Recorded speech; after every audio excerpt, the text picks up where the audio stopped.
Hi everybody. Today we tell the story of two hospital executives, a CEO of a regional community hospital and the senior vice president of a large teaching hospital.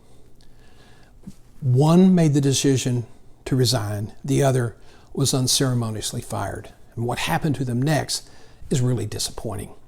If you want to learn more, join us today for Self-Perspective.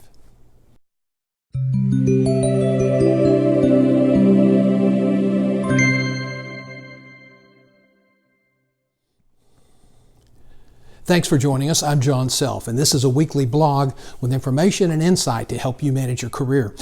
Robert was a great CEO. He was creative, he was imaginative, and he had a great division president.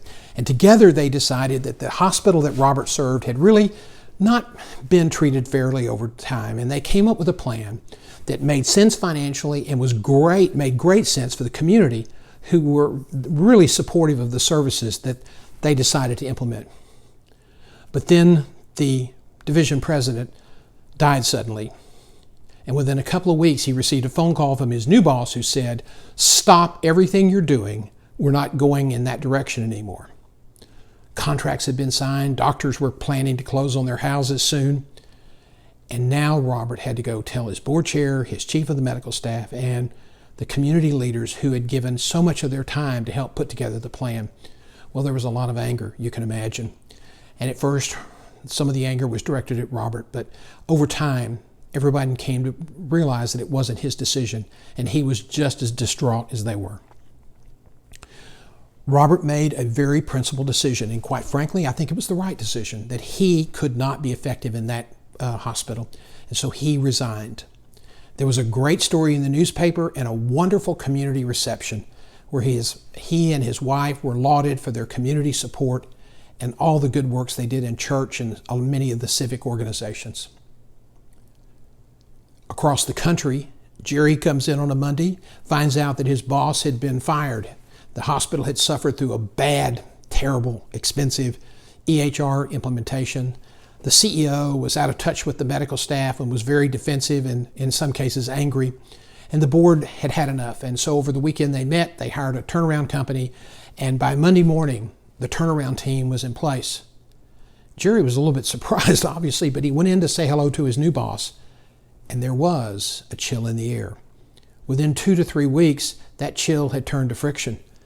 Jerry later told me it was like somebody had put a target on my back. He said, my divisions were performing better than budget.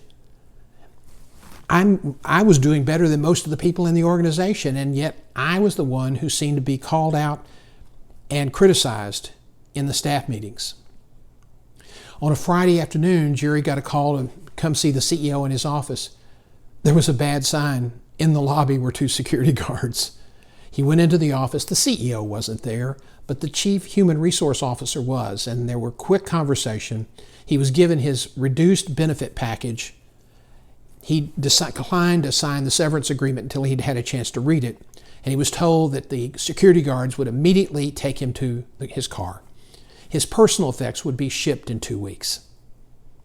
Well, while he was going to the car with a lot of curious onlookers watching the guards take him out to his vehicle, his replacement was up meeting with his team. And they were told, there have been a lot of problems in this division, and Jerry is no longer with the organization.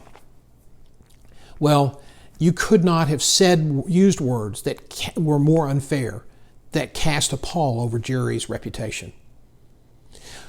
Both men took some time off to kind of gather their thoughts before they started looking for a job. And then both men ran into a brick wall. All the contacts that they'd worked to develop, friends and companies, vendors, other hospital people in town, they made phone calls and all they got back were crickets. Nobody was returning their phone calls. It seems as though once you decide to quit very suddenly or you're shown the door, it's like you have an infectious disease and nobody wants it. Sometimes it's a fear that the new boss or the old boss might be really upset and that your loyalty might be called into question. More often than not, it's in the mind of the person who's having those feelings. So if you know people who've lost their jobs, either it was a principal decision or through no fault of their own, Don't cut them off. Don't isolate them. Make phone calls, return their calls, take them to lunch, provide words of encouragement. You just can't understand how helpful that is. And in a difficult time to look for a job in healthcare today, those words of encouragement can make all the difference in the world. So don't draw back. Be kind. Say hello. Offer to help. And provide ongoing words of encouragement.